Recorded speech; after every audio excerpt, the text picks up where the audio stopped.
All right, welcome back. We're here again with Sue Quintanilla, director of El Ballet Folklorico Estudiantil and Mariachi. Now, we just heard them perform. They're amazing. We're going to get to another performance, but remind us again about what's happening tonight and tomorrow, Sue. Be happy to. Please come out to the farmers market tonight between 6 and 9 p.m.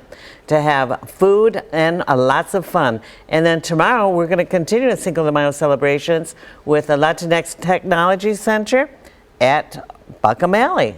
All right, 2 days of fun, Yes, music, sir. food, Yes. and celebration.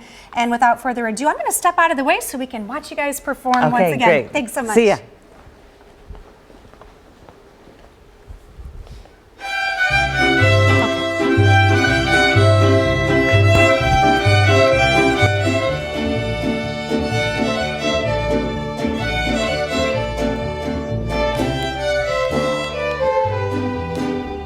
Voy por lo mexicano.